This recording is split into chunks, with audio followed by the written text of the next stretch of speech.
Honda Cub Ez90. We're back with another Cub. You might be thinking this is the same bike from the last video. It is not. This is actually another one, and this one we went deep on. Powder coated everything, and you will see more of that and exactly what we did here in this video. But these Honda Cubs have been some of my favorite projects lately, and some of the rarest bikes I've dealt with myself, and probably some of the coolest bikes. These are 90cc two-stroke engines, fully automatic with the CVT. So it is basically a dirt scooter. And a lot of people have mentioned that they saw this on a Nickelodeon show. I kind of remember and I kind of don't. I couldn't really find anything, but either way, in the 90s and early 2000s, these were super popular and iconic, and now they are just insanely rare. It is one of those bikes that when I do come across these, that we go into very detail and try to get everything brand new and try to get everything very OEM, which you will see all throughout this video. This is by far the cleanest one I've restored, and I hope you guys enjoy this video. My boys. My boys. When that two-stroke pop, tell me who want to smoke with us. 12 o'clock on your block, this rumor scraping and won't stop. Make these 70s rip.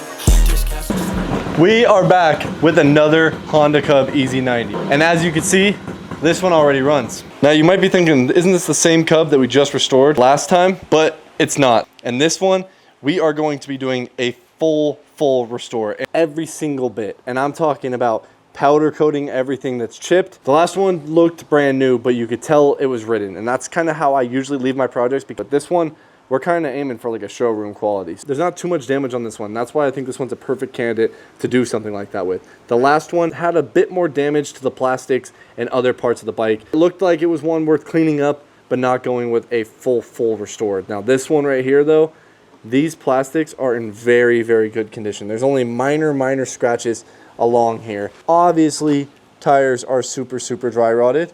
This was not like this on the other one, so we actually kept the OEM tires on the other one. Sadly, this one though, we're gonna have to put some new tires on because these are no good. The rims are decently chipped up around the outside, but not terrible. But just like every other Ez90, the fork covers themselves are destroyed. A little tear in the seat right here, but we have a new cover for that. This one, unlike the last one, this one came over running. This thing does not run the best. So we had a carb kit for it though. It definitely doesn't run the best. As you can see, it dies. We're about to strip this thing apart and get these parts ready for powder coat. Let's go ahead and strip this bike down. Well boys, we cleared a shelf in the garage because it was time to stack this thing up with parts. We got our new parts here in a box, started taking this bike completely apart, kind of assessing all the damage that might be hidden under these plastics, and sure enough, we found something. This front clip right here has tabs broken on both sides. This part is supposed to have a hoop little tab that kind of goes where that bolt is and holds it in securely, but luckily there is multiple mounting points on that front panel, so it shouldn't be a big deal later on. We kept taking apart the bike, trying to find any other issues, and honestly there wasn't many other things wrong with this bike. And that's why I feel like this bike is a perfect candidate for a full restore, because there isn't too many issues other than maybe a leaky carb and whatever's causing this down here on the under panel. But overall, this is in a great condition. We have all our parts spread on the table, ready for all the cleaning, repainting, and everything else acquired to get this thing shining and looking like it's brand new again. This is currently how the Cub is sitting right now, strapped to the ceiling, kind of floating in the air, so we could take off all the parts, have the forks off and the swing arm at the same time. That way we could drop off all these parts here for powder coat and get these things back ASAP. With a pretty quick turnaround, we were able to get these parts powder coated back to the OEM color and picked them up, and they look absolutely amazing. We were able to keep the OEM bushings in the swing arm by just blocking off that swing arm bushing with some bolts, and we have a fresh set of tires here. As you can tell, our new tires are a little bit wider than the stock tires. I'm really liking these tires, and I can't wait to see them on our freshly painted rims. And boys, this is a reminder that these YouTube videos come to you for free. So if you would like to support the channel and help with keeping everything going here, you can go down to the description below, grab yourself some gear off MOPBOYZ.com. We have keychains, t-shirts, stickers, and of course right now, every item you buy is one entry to win our giveaway engine. We are giving away a horizontal Minarelli that is fully built up with a 70cc Polini Corsa kit from crank to top end, a bunch of goodies on here with a Polini Carb Stage 6 intake, a full CVT build, and much more. If you want to see full details, make sure you go to MOPBOYZ.com. Check out the engine giveaway details and grab yourself some merch to get entered to win. Thank you guys for supporting the channel. Alright boys, I need to update you while we're moving along on this Honda EZ Cub. Now, I love doing these restores. It's very satisfying, but it does not translate good on camera, so it's not really good for content. I know some of you guys probably would enjoy this, but 99% of viewers aren't going to sit here and watch me clean all these parts. I separate everything by parts of the bike, and then we take turns on putting it in the parts cleaner, and I usually do about like pretty much 2 hours of cleaning, pull it out, hand clean it, put it back in, and kind of keep letting it soak. You have to get it really, really hot to try to get most of this stuff off of these, but the differences you see is just insane. So it's all worth it in the end, but we got a lot to clean. We got to burn out the exhaust and all the things you saw like we did last time, paint some other parts. As you saw, we got our pieces back from powder coating, and we actually already put on our tires, and very, very scary always putting on tires with fresh paint. We took a long time to do this to make sure we didn't have one single scratch. You can't even tell these tires were put on here after the paint. So very, very happy with how those turned out, because I usually don't get so lucky every time. As Cub currently sits right now, we have everything basically pulled off. We have to get this rear shock out because we have a new shock too, because this one's pretty damn corroded. Powder coat was successful. There's pretty much no replacement bushings for these in the swing arms. They're very, very hard to replace. What I did was I ran big washers with bolts through it, kind of cupped over the bushings, and it looks like it worked. And a lot of pieces now to put together because of the powder coat. About 10 times more than last time. Hand guards, wheel bearings and seals, new belts, air filter, brake pads, shock covers. We got spark plug over there, chain, sticker kit, carb jet kit, carb seal kit, rollers, new exhaust gasket here where the muffler goes back there, which I'm very happy we were able to find those, so that's pretty cool. Seat cover, brand new seat cover as well, and new coil, because the one that's on is like a Chinese coil. It is time to finally start assembling our forks again. So same deal we did last time, and we got our brand new seals. We got the parts cleaner going, so it's kind of annoying to film right now, but I'm gonna go ahead and pop these in. If you want to see exactly how I did it, you can watch the last video, but I want to crush this bike out. So you will see the forks assembled in the next clip. Let's shout out Andrew, Zupa, and Ryan Barnes, if you know, on the Honda Easy Cub pages. They are the guys to go to for everything. All the fork oil here and the exact amount we needed, so super easy. And I'll pop these new seals in there. The thing about powder coat is it leaves a lot of overlap and it fills in a lot of threaded areas. As you see here, this lip has a bunch of sharp pieces of paint, especially on this one.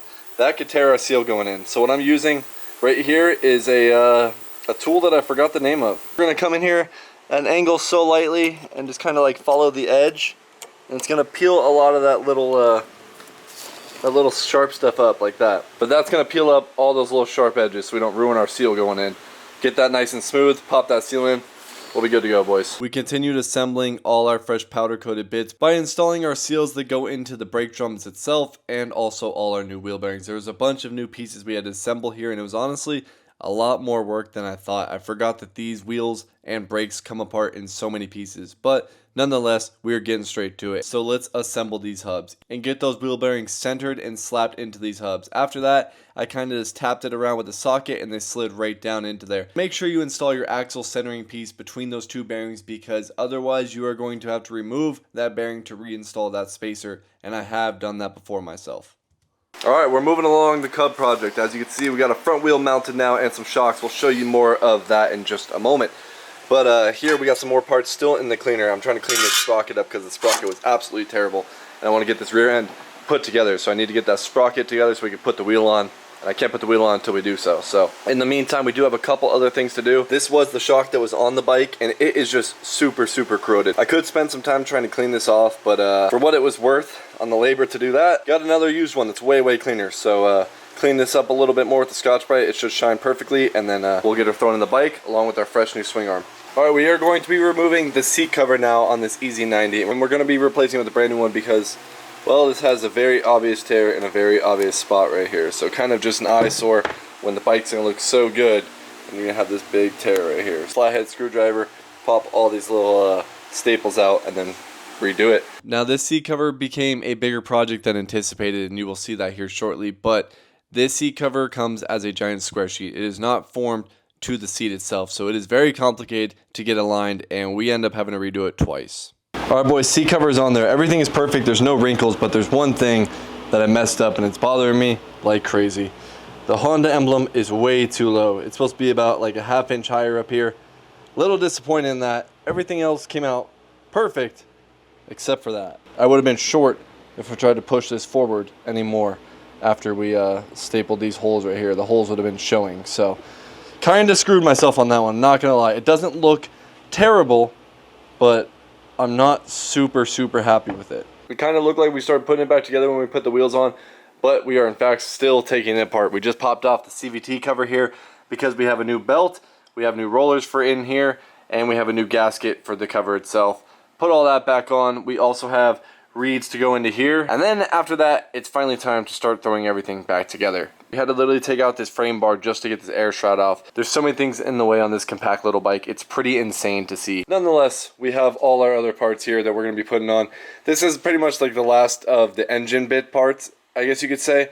After this, we pretty much just had that seat cover, and then the rest is kind of just all cosmetics. But we have our reeds here. It was a very nice upgrade on the last Cub we did. We have a fresh spark plug and intake gaskets here from when we do the reed. Like I said, rollers there. Then over here we have our carburetor and a new seal kit and jet kit for the carburetor, as well as another OEM coil, because what was on this was one of these like China coils. So we found a used OEM one for this bike. So we'll throw that on. And am I missing anything? The belt. And then that's it for this area. Pop this nut off for the back of the variator. It's flipped on these compared to how a scooter is, which is pretty crazy. If you notice, it still has the rear pulley in the back and the variator in the front, but instead of the drive face being on the outside like it would be on a scooter out here, it's completely flipped. The back of the variator goes this way. Belt's not too bad. I mean, it's pretty glossed all the way around, but rollers have some pretty decent flat spots in them, so.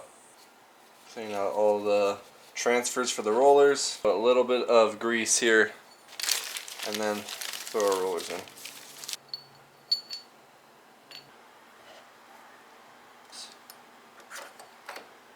I always put it all back together, boys. Bit of leftover gasket that we have on here cleaned up, and then we'll throw a new gasket on, put the cover on, start throwing everything back together. Alright boys, let's get this CVT assembled. We have a brand new gasket on here, easy enough. Slap that bad boy on with our kicker case and we are good to go. Alright, an example of how cluttered this bike is. The bolts that hold the intake down, you can't even take all the way out because they hit the frame. You have to take everything out and kind of slide this intake over like we're about to do. Yeah, you can't take the bolts out that go to the carb without taking out the cylinder. In order to get everything out, you got to take out the whole intake. Alright, here is our reed block currently cleaned up of all the old gasket. We're going to swap in our new Boyson reeds. Stock one is a steel reed, and then we're going with these, and we're swapping that out with a nice Boyson power reed. So it made a big difference on the last Cub that we put it on, so I'm excited to put it on this one too. And fresh gaskets. We'll throw a fresh plug while we're in there. Alright, Boyson reeds are installed, boys. Let's get this thing thrown back in the bike now. Alright, as you can see, we got our intake back on there now, so we just need to get this spark plug changed out. Let's check this plug out. Pretty damn rich, actually.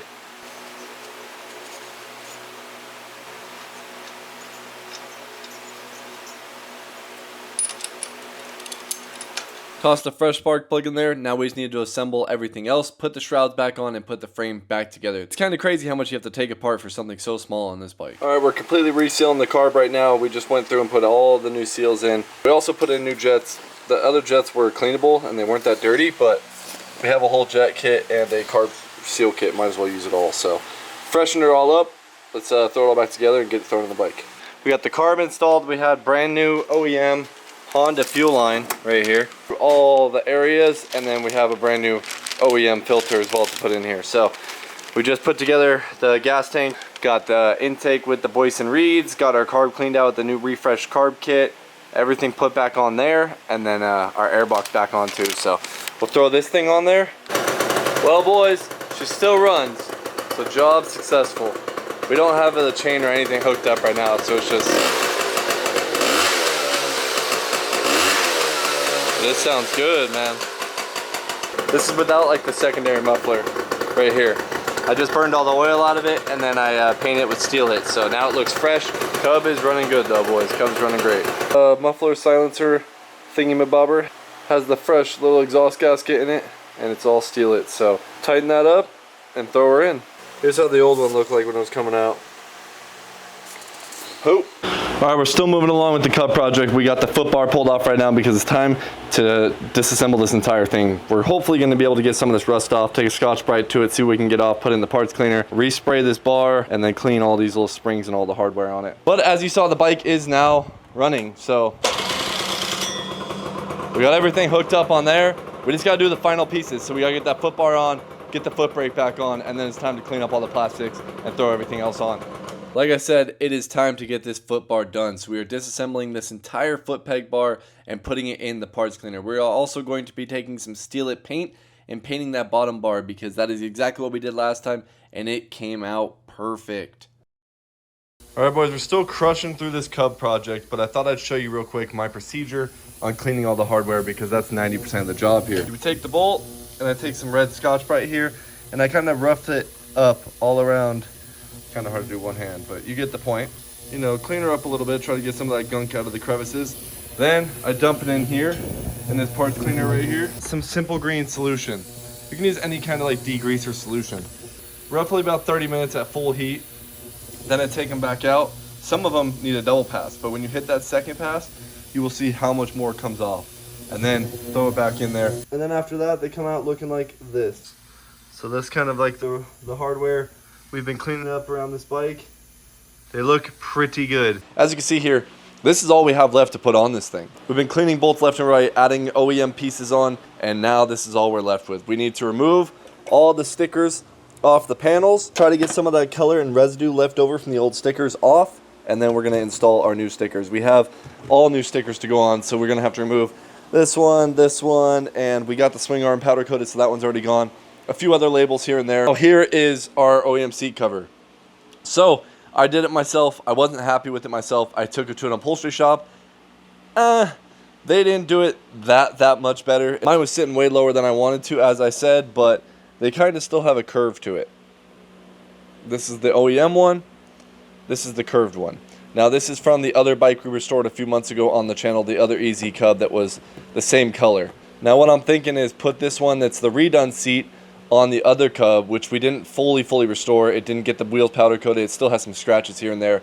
I say put this one on there, and we put the OEM one on here to make it way more official, but not too bad. This seat cover is probably the trickiest seat cover I've ever done, because it's not formed to the seat at all. When you get it, it's just a giant square. Whereas all the seat covers we do on all our other bikes on this channel, you notice they have all these formed, stitched areas where you pretty much can wrap it around the seat and it's tight, and then you just go around and staple it to snug it down. But yeah, we were having troubles with this one. With the seat cover finally back and fixed from the upholstery shop, it's looking better. We actually had to get another seat cover all the way from Italy shipped here, but we're working with these stickers here and removing these.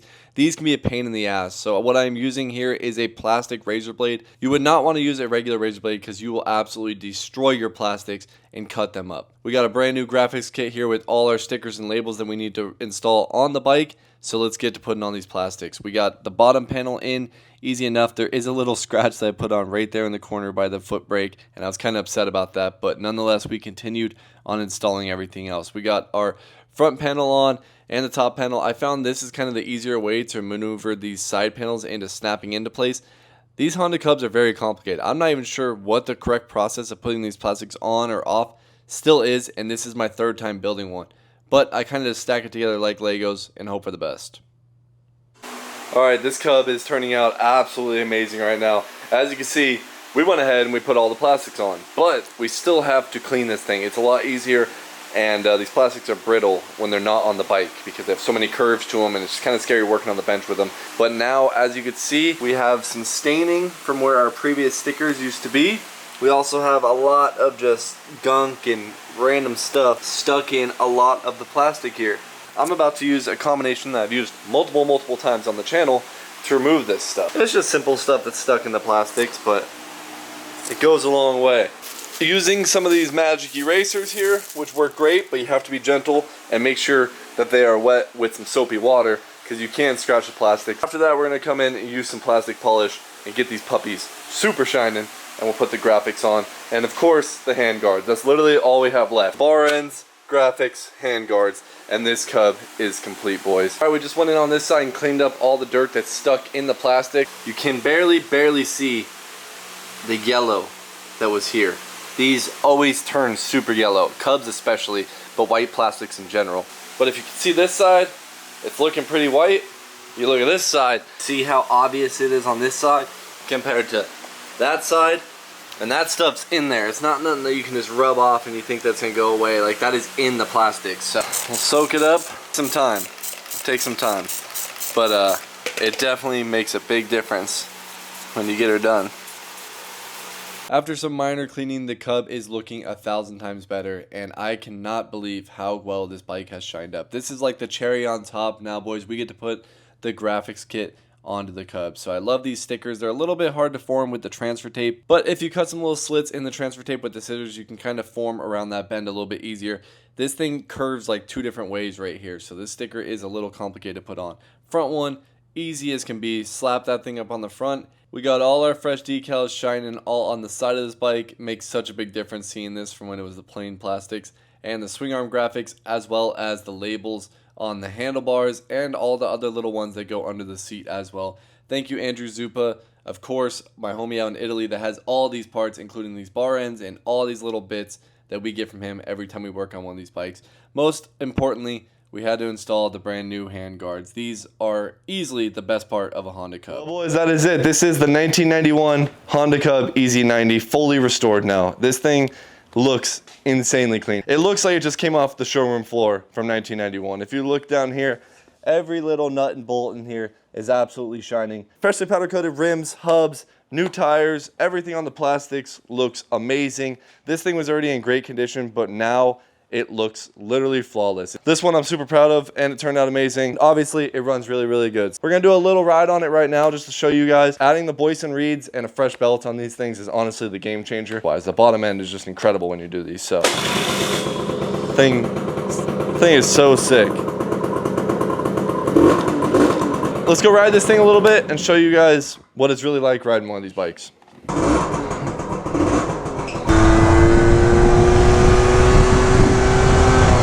Honda Cub Ez90, boys. Such a fun little ripper. This thing's running pretty smooth. I think these probably only max out about maybe 40 miles per hour, this feels like. But these things, you can do a lot of performance upgrades on these, but let me tell you, boys, these things can get pricey. And it's not easy to just do a big bore kit on these or anything like that. And the price of the exhaust and all those parts, let me tell you, boys, it is crazy expensive. Eventually we will do it. We have 2 more Cubs. Who knows what we'll do with it. And we also changed the back shock in this, if you remember right, so it's feeling a lot better than it was before. Cub wheelies! So sick. Honda Cub Ez90. This thing is shining right now. This thing is absolutely shining. Let's get some B-roll real quick of this bike, dude. I can't get over how good it looks with the fresh powder coated white wheels. Like, they pop so much. The plastics you can get shining, but on the older wheels, when they don't really have that clear that's thick, any little scratch gets rust. It's crazy what a difference these wheels make right now, popping out, dude. And all the little cleaned up hardware, plus these plastics are absolutely shining right now in the sun, boys. We killed it on this one. My boys, my boys, my boys. When that 2-stroke pop, tell me who want to smoke with us. 12 o'clock on your block, this rumor scraping and won't stop. Make these 70s rip. This caster smell like piss. In that balance point can't miss. Get behind me, throttle up and dip. Scooter so damn wet, came out water like a fish. Malosi and Polini, stay up on me, bitch, I'm dipped. Ping, ping, ping, ping, ping, ping. This scooter go, this scooter go,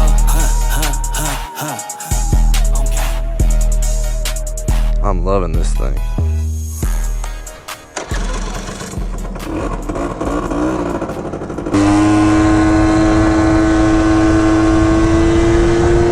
Such a ripper.